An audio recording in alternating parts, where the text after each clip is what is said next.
ஹல்லேலூயா. ஆண்டவராகிய இயேசு கிறிஸ்துவின் நாமத்தினாலே உங்கள் ஒவ்வொருவரையும் வாழ்த்தி ஆசீர்வதிக்கிறேன்.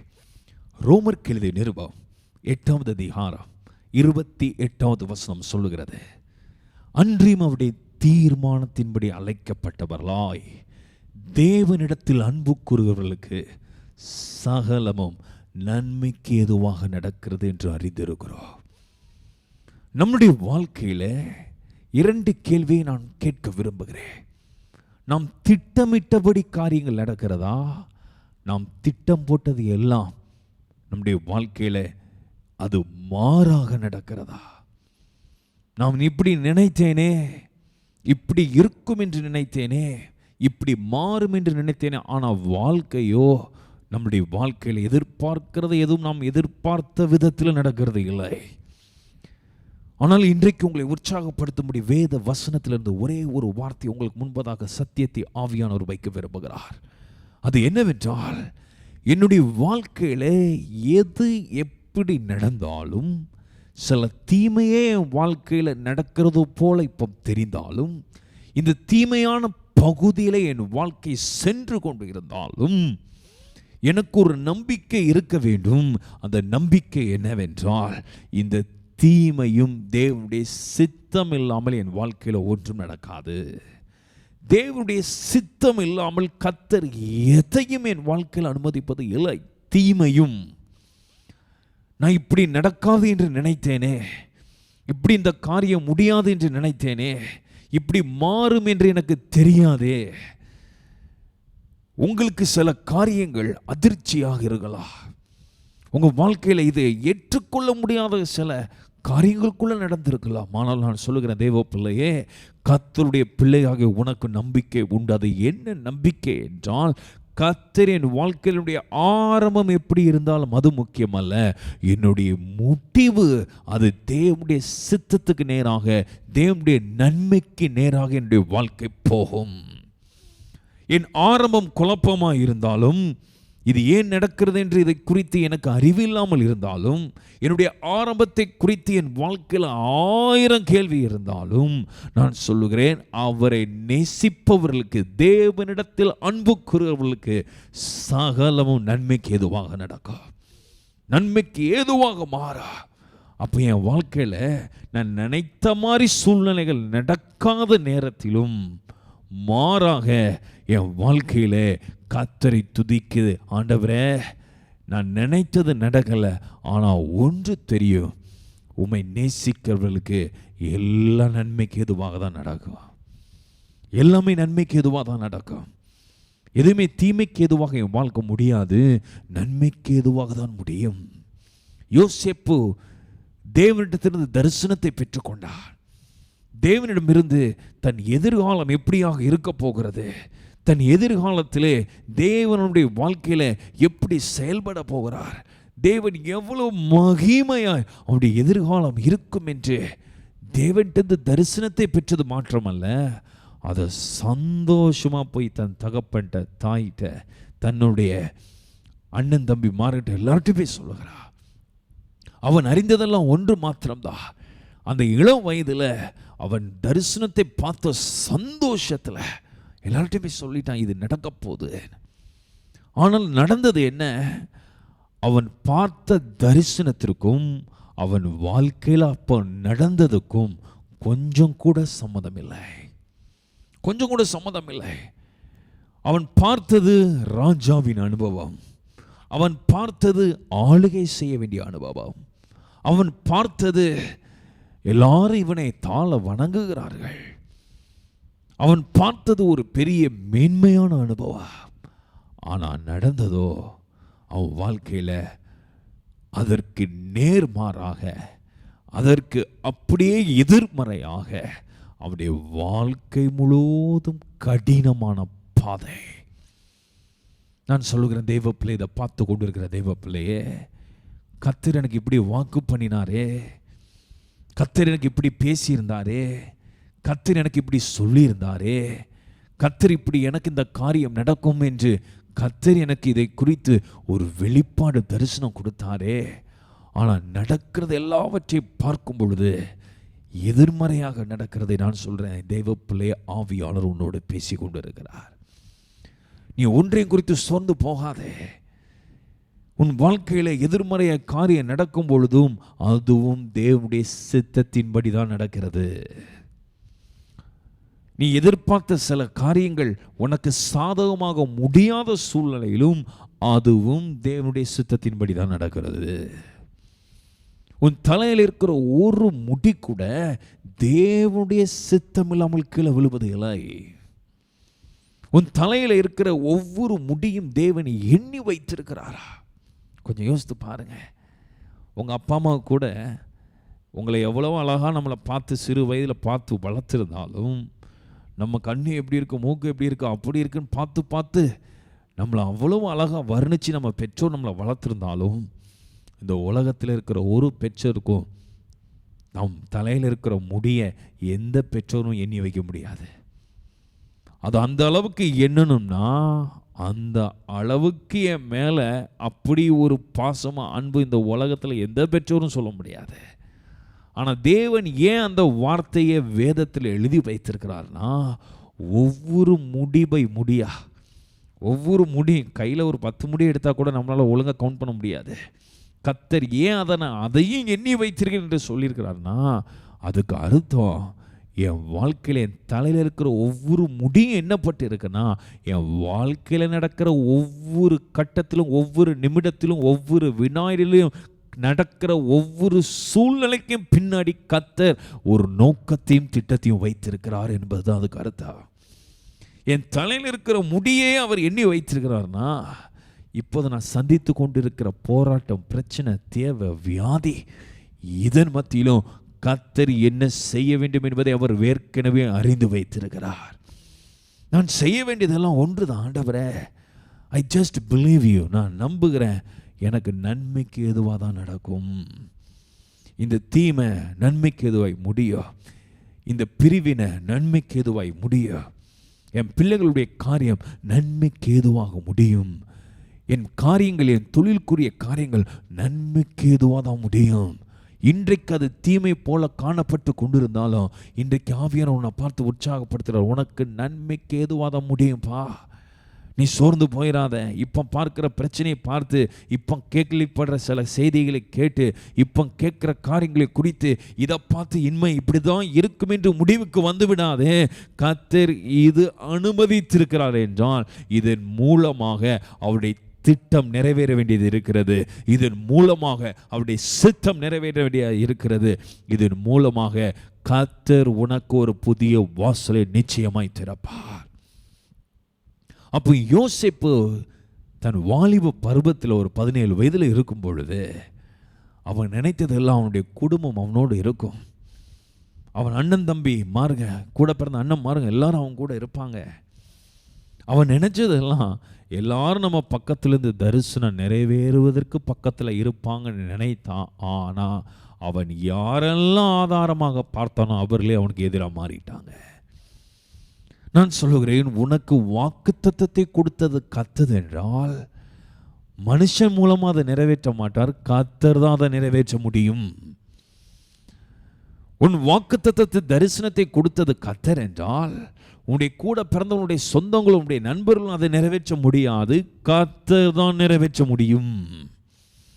அவன் நினைத்தது அவனுடைய குடும்பம் பக்கத்தில் இருக்கும் என்ற அந்த வாலிப வயதில். ஆனால் பாருங்க, கூட பிறந்த அண்ணன்மார்களை பார்த்து பொறாமப்பட்டு தண்ணியே இல்லாத ஒரு குழியில் தூக்கி போட்டாங்க. அவனுடைய ஆடையை புடுங்கினாங்க, அவனை அவமானமும் படுத்தினார்கள். அப்போ அவன் நினைத்திருப்பான், அந்த குழியில் இருக்கும் பொழுது கர்த்தர் தரிசனத்தை கொடுத்த தேவன் எங்கே இருக்கிறாரு, தரிசனத்தை கொடுத்தவர் எங்கே போயிட்டாரு, அவர் கொடுத்த தரிசனம், அவர் கொடுத்த வாக்குத்தத்தம், நான் ஒரு தப்பும் பண்ணலையே, நான் பண்ணது ஒரே தப்பு, கர்த்தர் கொடுத்த தரிசனத்தை சொன்னேன், அதுதான் நான் பண்ண ஒரே தப்பு. ஆனால் அது நிமித்தமாக நான் நெருக்கப்படுகிறேன், நிமித்தமாக நான் நொறுக்கப்படுகிறேன், அது நிமித்தமாக அவமானம் போட்டிருந்த ஆடையை கூட கலத்திட்டாங்க. இந்த உலகத்தில் ஒரு மனுஷனுக்கு கொடுக்குற பெரிய அவமானம் அதுதான். ஆண்டவராக இயேசு கிறிஸ்து சிலுவையில் அவர் அடிக்கும் பொழுது அவர் ஆடைகளை, வஸ்திரத்தை களைந்து அவரை அவமானப்படுத்தி தான் சிலுவையிலே அறைந்தார்கள். இங்கே யோசிப்போம், அப்படிப்பட்ட ஒரு அவமானம், அப்படிப்பட்ட ஒரு நிந்த, ஏன் இது நடக்குது? ஆனால் அன்றைக்கு யோசிப்புக்கு தெரியாது இது நன்மைக்கு எதுவாக முடிய போகுது என்று. இதுக்கு பின்னாடி தேவனுடைய திட்டம் ஒன்று இருக்கிறது என்று யோசிப்புக்கு அன்றைக்கு புரியாமல் இருந்திருக்கலாம்னு சொல்லுகிறேன். இதை பார்த்து கொண்டிருக்கிற உனக்கும் உடைய வாழ்க்கை குறித்து 1000 கேள்வி இருந்திருக்கலாம். எனக்கும் சிறு பையனாக இருக்கும்போது 1000 கேள்வி இருந்துச்சு என்னுடைய வாழ்க்கை குறித்து. கர்த்தரின் வாழ்க்கை குறித்து கிட்டத்தட்ட நான் ஒரு 6 வயது இருக்கும் பொழுது கர்த்தர் என்கிட்ட பேசினார். உன் வாழ்க்கை எப்படி இருக்கும் போது, உன்னுடைய எதிர்காலம் எப்படி இருக்க போகுது. அந்த 6 வயசில் கிட்டத்தட்ட ஃபஸ்ட் ஸ்டாண்டர்ட் படிக்க வேண்டிய வயசுன்னு நினைக்கிறேன். ஸ்கூல்லே என்ன சொல்லி கொடுப்பாங்கன்னு புரியாது. அந்த அளவுக்கு ஒரு பெரிய அறிவு ஞானம் நிறைந்த வயது அது கிடையாது. ஆனால் அந்த சிறு வயதில் ஒன்றுமே அறியாத அந்த நேர கட்டத்தில் 6 வயது இருக்கும். என் எதிர்காலத்தை குறித்து கர்த்தர் அப்போ பேச ஆரம்பித்தார். எனக்கு 20 வருஷத்துக்கு அப்புறம் 30 வருஷத்துக்கு அப்புறம் என்ன நடக்கும் என்று தீர்க்க தரிசனமாக கர்த்தர் காட்ட ஆரம்பிக்கிறாரு. தேவனுடைய சத்தத்தை கேட்க ஆரம்பித்தேன் அந்த வயதிலே. நைட்டு தூங்கும்போது இரவு நேரத்தில் கர்த்தருடைய சத்தம் கேட்கும். எனக்கு யார் பேசுகிறான்னு கூட கேட்காது. சில நேரம் எழுப்பி உட்காந்துட்டு, யார் பேசுகிறீர், யார் என்னையும் கூப்பிட்டா, இந்த சின்ன சாமிகள் கதத்தை வேதாந்தத்தில் படிக்கிறோம்ல, 7 போய் சொல்கிற ஒவ்வொரு நேரம் யாரோ என்னையை கூப்பிடுறான்னு. அதே சம்பவம் அப்படியே என் வாழ்க்கையில் நடந்தது. யார் இந்த சத்தம், யார் கூப்பிடுகிறா, யார் அது? இரவு நேரம் ஒரு 1 மணி 2 மணிக்கு இருக்கும். இட்டி முழக்கமுள்ள சத்தமாக என் பேரை சொல்லி கூப்பிடுறது போல இருக்கும். எந்திரிச்சு உட்காருவேன். எனக்கு என்ன சொல்லணும்னு தெரியாது. கர்த்தர் பெரிய பெரிய தரிசனங்களை காட்டான். ஆனால் அவர் காட்டின தரிசனத்திற்கும் நான் படித்து வந்த என் பள்ளி பருவ வாழ்க்கைக்கும் ஒரு சம்பந்தமும் கிடையாது. கொஞ்ச நாள்களில் கர்த்தர் காட்டின தரிசனத்தை நான் முற்றிலுமாய் மறந்துட்டேன். ஏன்னா அது சின்ன வயதில் பார்த்தது. கரெக்டாக 18 வயசு நிறைவேஞ்சு 12th எழுந்து முடித்த பிறகு கிட்டத்தட்ட ஒரு ஜூன் மாதம் மே மாதம் இருக்கும்னு நினைக்கிறேன். கர்த்தர் 6 வயதில் இருக்கும்பொழுது கொடுத்த அதே தரிசனத்தை திரும்பவும் வந்து காட்டுகிறாரு, திரும்பவும் வந்து சொல்லுகிறாரு. என்னால் நம்ப கூட முடியல. இப்போ நான் புரிஞ்சிட்டேன் இது தரிசனம்னா என்ன. ஆனாலும் இந்த தரிசனத்தை என் சுற்றி இருக்கிற நண்பர்கள்ட்ட, சுற்றி இருக்கிறவர்கிட்ட சொல்லும் பொழுது ஒருத்தர் கூட நம்பலை. இது நடக்கும், இதுக்கு சாத்தியமே கிடையாது. அப்போ வளர்ந்து நான் ஊழியக்காரன் ஆகி பைபிள் காலேஜ் படித்து நான் ஊழியத்துக்கு வந்த பிறகு கூட என்னுடைய தரிசனத்தை ஆண்டவர் எனக்கு இப்படி காட்டினார் என்று சொல்லும் பொழுது நான் நெருங்கிய நண்பர்கிட்ட சொல்லும்போது கூட நம்ப மாட்டாங்க. இதுக்கு சாத்தியமே கிடையாது, இது நடப்பதற்கு வாய்ப்பே கிடையாது, இப்படிப்பட்ட காரியம் நடக்காது உன்னுடைய ஊழிய அனுபவத்தில். அப்போ எல்லாரும் சொல்லும்பொழுது ஆனால் கர்த்தர் சொல்கிறாரு இது நடக்கும், இப்படி தான் நடக்க போகுது, இப்படி தான் காரியம் மாறப்போகுது. 6 வயசில் சொல்லியிருக்கிறார், 18 வயசில் பேசுகிறார், திருப்பி 25வது வயசு வரும்பொழுது திருப்பி பேசுகிறாரு. 3 நேரமும் திருப்பி பேசுகிறார். ஆனால் வெளியே சூழ்நிலையே கிடையாது நடப்பதற்கு. என்கிட்ட இருந்த நண்பர் எப்படி யோசிப்பு தன்னுடைய அண்ணன்மார்கள்ட்ட போய் சொன்னது போல் நானும் என் நண்பர்கிட்ட சொன்னேன். அவன் போய் எல்லார்கிட்ட போய் சொல்லிட்டா. இது சொன்னது நிமித்தமாக பேசினவங்க பேசாமல் போயிட்டாங்க. இப்படி நடக்குமா? இப்படி சொன்னது நிமித்தமாக சில பேருக்கு என்ன வெறுக்கவும் ஆரம்பிச்சிட்டாங்க. இது சொன்னது நிமித்தமாக சிலர் இன்றைக்கு வரைக்கும் கூட சில பேர் பேசுறது கிடையாது. இது சொன்னது நிமித்தமாக என் மேலே சில பேர் கோபமே வந்துச்சு. அப்போ கூட நினைப்பேன், ஆண்டவரே இது நீர் கொடுத்த தரிசனமா? 3 நேரம் காட்டினீர், 3 நேரம் பேசினீர், ஆனால் தரிசனம் இப்படி இருக்கு, வாக்குத்தத்தம் எப்படி இருக்கு, ஆனால் ஒன்று நிறைவேறலை. நான் சொல்லுறேன், கர்த்தர் கொஞ்ச நாட்களிலே அவர் என்ன சொன்னாரோ 6 வயதில், 18 வயசில், 25 வயசில் என்னத்தை தரிசனத்தில் காட்டினாரோ அப்படியே என் ஊழியத்தில் அவர் நிறைவேற்றி முடித்தார். நடப்பதற்கு சாத்தியமே கிடையாது, நடப்பதற்கு சூழ்நிலையே கிடையாது. ஆனால் கர்த்தர் காட்டினார்னா, கர்த்தர் சொன்னார்னா, நான் சொல்லுகிறேன், எத்தனை சூழ்நிலைகள் வந்தாலும், எத்தனை எதிர்ப்புகள் வந்தாலும், எத்தனை பேர் உங்கள் கூட நின்னாலும் கூட இல்லாமல் போனாலும் கர்த்தர் சொன்னதை நிச்சயம் நிறைவேற்றி முடிப்பார். ஆனால் ஆரம்பிக்கும் பொழுது எப்படி யோசேப்பு தன்னுடைய வாழ்க்கையில் அது நடப்பதற்குண்டான சாத்தியக்கூறுகளே இருக்காது. நான் சொல்கிறேன், இன்றைக்கு தெய்வ பிள்ளையே, உன்னுடைய வேலை குறித்து கர்த்தர் உன்கிட்ட பேசியிருக்கலாம். உன் பிள்ளைகளுடைய திருமணத்தை குறித்து கர்த்தர் உன்னிடம் பேசியிருக்கலாம். உன்னுடைய வாழ்க்கையில் கர்த்தர் உன்னுடைய ஊழியத்தை குறித்து, தொழிலை குறித்து பெரிய தரிசனங்களை கொடுத்திருக்கலாம். ஆனால் அது எதுவுமே நடக்காதது போல, நடப்பதற்கு சாத்தியக்கூறு இல்லாதது போல, அது நடப்பது என்றால் ஒரு மனுஷன் செத்து ஒரு மனுஷன் உயிரோடு வருவதுன்னா எவ்வளோ பெரிய அற்புதம். அதே போல் ஒரு அற்புதம் நடந்தால் தான் இந்த சூழ்நிலை மாறும் என்று அவ்வளோ எட்டாத ஒரு இடத்துல இருக்கிறது என்று நீ கேள்விப்பட்டு கொண்டுவான். சிந்தனை அப்படிப்பட்ட இடத்துல இன்றைக்கு இருக்குமானால் ஆவியானவனோடு பேசி கொண்டிருக்கிறார். எப்பா, உனக்கு நான் சொன்னது நிச்சயம் நிறைவேறா. இடையில நடக்கிற இந்த அவமானம், இடையில நடக்கிற வெறுப்பு, கசப்பின் பாதை, அவமானத்தின் பாதை, வேறு பிரிக்கப்பட்ட பாதை, இந்த பாதையோட எல்லாம் நீ கடந்து செல்ல தான் வேண்டும். நான் சொல்கிறேன், யோசேப்பை தூக்கி அன்றைக்கு குழியில் போட்டதுனால தான் அன்றைக்கு அதே குழியில் எகிப்திலிருந்து அவனை விலைக்கு வாங்கும்படி கர்த்தர் சில ஆட்களை அனுப்பினார். அந்த குழியிலிருந்து தூக்குவதற்கு ஒரு ஆட்களை அனுப்பினார். ஏன் குழியில் போட வைத்தார்? கர்த்தர் எகிப்தில் தான் இவன் ராஜாவாகணும், எகிப்தில் தான் இவன் பிரைம் மினிஸ்டர் ஆகணும். டைரக்டாக அவன் எந்த வீட்டுக்கு போடுமோ, யார் கீழே வேலை செய்யணுமோ, கர்த்தர் அந்த இடத்துல அவரே கொண்டு போய் வைத்தார். இவன் தன்னுடைய சகோதரனால் வெறுப்பை சம்பாதித்தான். ஆனால் கர்த்தரோ அந்த வெறுப்பை பயன்படுத்தி இவனுக்கு உண்டான தேவ திட்டத்தை கர்த்தர் நிறைவேற்றி முடித்தார். உன்னுடைய வாழ்க்கையிலும் அதுதான். தேவ சித்தத்தை செய்யும் பொழுது சூழ்நிலைகளும் மனிதர்களும் உனக்கு சாதகமாக இருக்க மாட்டார்கள். ஆனால் கர்த்தர் உன் பட்சத்தில் இருப்பார். அவர் உன் பட்சத்தில் இருக்கிறதுனாலே அவர் நிச்சயம் நிறைவேற்றி முடிப்பார், நிச்சயம் நிறைவேற்றி முடிப்பார். சோர்ந்து போகாதே தேவ பிள்ளையே. ரெண்டாவதாக வேதத்தில் பார்க்கிறோம், மரியாள் மார்த்தாள் லாசரு மரித்த பிறகு ஆள் அனுப்பி இயேசு கிறிஸ்துட்ட சொல்கிறாங்கப்பா, நீர் நேசிக்கிற உம்முடைய நண்பனாகிய லாசரு மரித்து போலாம், நீ நேசிக்கிற உம்முடைய சகோதரன் மரித்து போலாம். இவர்கள் நினைத்தார்கள் கர்த்தர் ஆண்டவராகிய இயேசு கிறிஸ்து சீக்கிரத்தில் வந்து அவனை சுகமாக்கி எழுப்புவார் என்று. ஏன்னா செய்தி எப்போ அனுப்பப்பட்டது என்றால் அவன் வியாதியாக இருக்கும் பொழுதே அனுப்பப்பட்டது.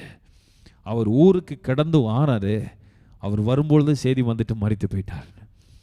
4 நாளுக்கு முன்னாடி செய்தி வியாதியாக இருக்கிறாள் என்று அனுப்பப்பட்ட செய்தி இப்போ மரித்துட்டார்னு செய்தி கேட்கிறது. இவங்க என்ன நினச்சிட்டு இருந்தாங்கன்னா, கர்த்தர் சொன்ன உடனே ஒரு வார்த்தையை அனுப்பி எப்படியாவது சுகமாக்கிடுவார்னு நம்பிக்கையோடு இருந்தாங்க.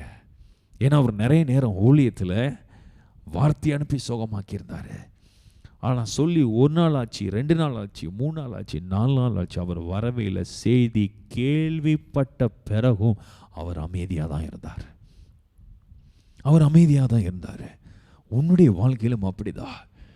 சில நேரம் நீ ஜெபிப்பான பதில் வராது, நீ கேட்ப காரியம் நடக்காது, நீ எதிர்பார்த்த விதத்தில் சில வாசல்கள் திறக்காது.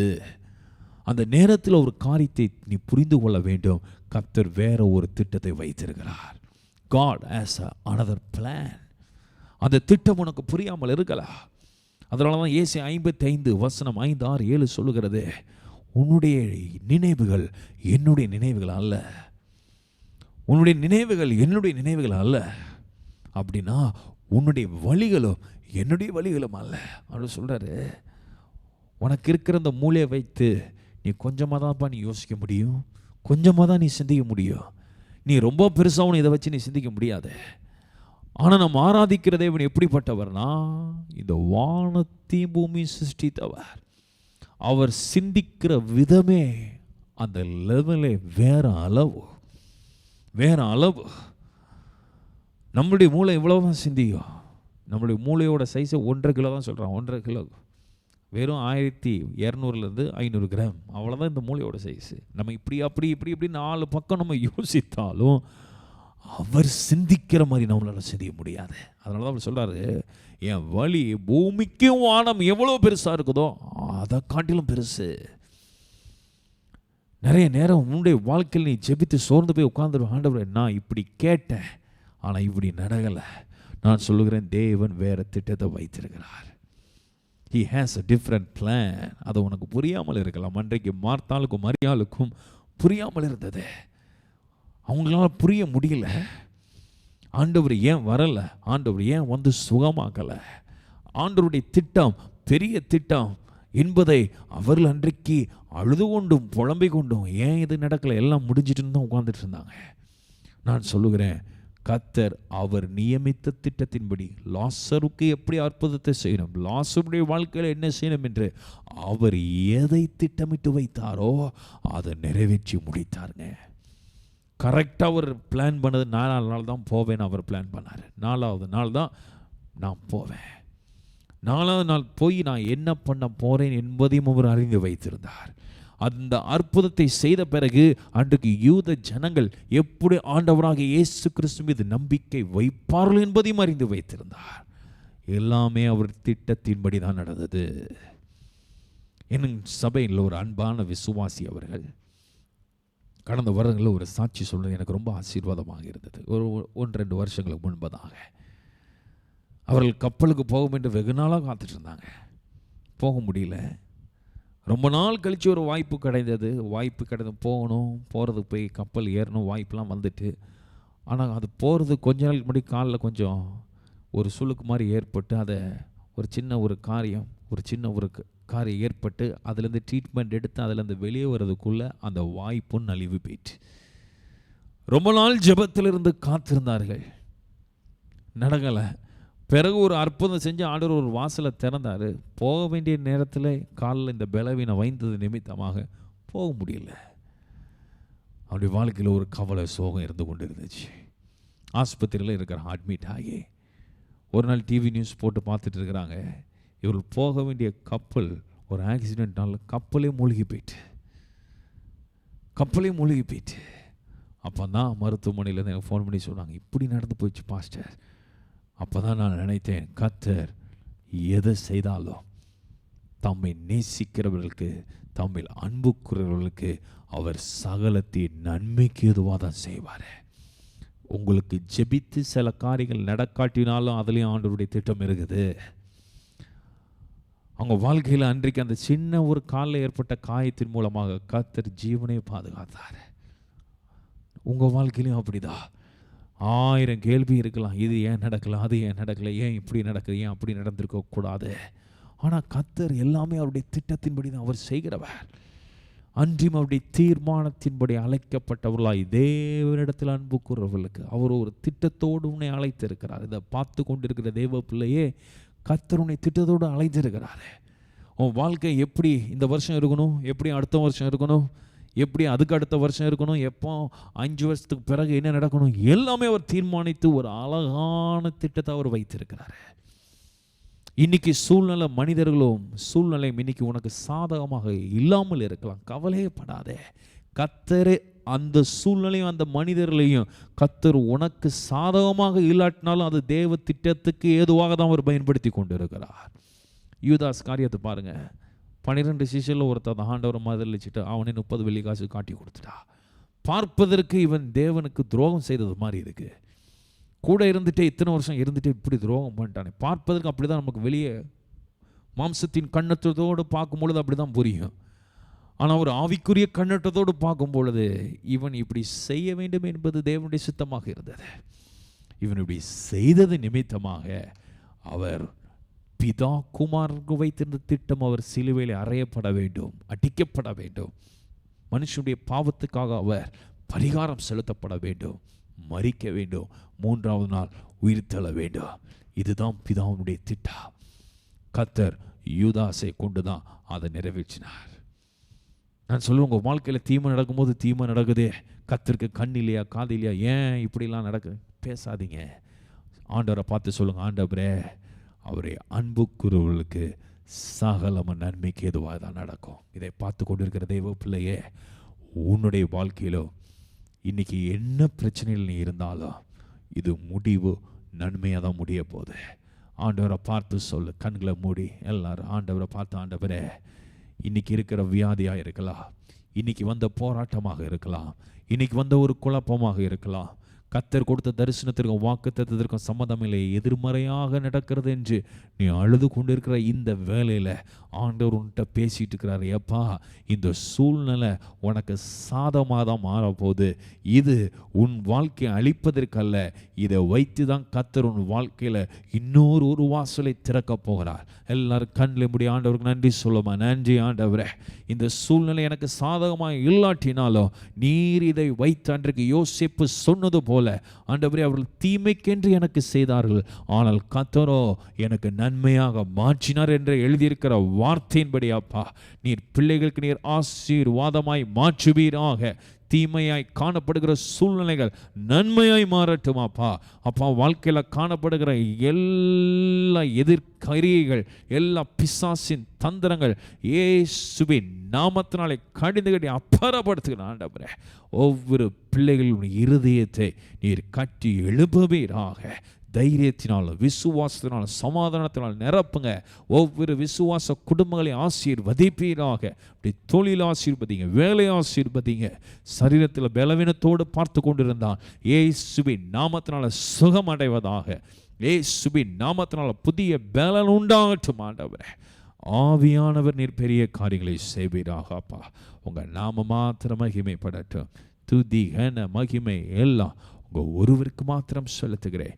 இயேசுவின் நாமத்தினாலே ஜெபம் கேளும் எங்கள் ஜீவனுள்ள நல்ல பிதாவே. ஆமென், ஆமென். தேவ பிள்ளையே, கர்த்தர் உன்னோடு இருக்கிறார். உனக்குன் முன் குறித்ததை அவர் வரப்போற நாட்களில் நிச்சயம் செய்து முடிப்பார். ஆனால் அது வரைக்கும் ஆண்டவரே, நான் பொறுமையாக இருக்கிறேன், இந்த பாதையில் கடந்து போவதற்கு எனக்கு பலனை தாங்க என்று நீ உண்மையாக கேட்டா பலனை கொடுப்பார். வாக்குத்தத்தம் கொடுத்தவர், தரிசனத்தை கொடுத்தவர் அதை நன்மையாக நிச்சயம் முடிப்பார். God bless you.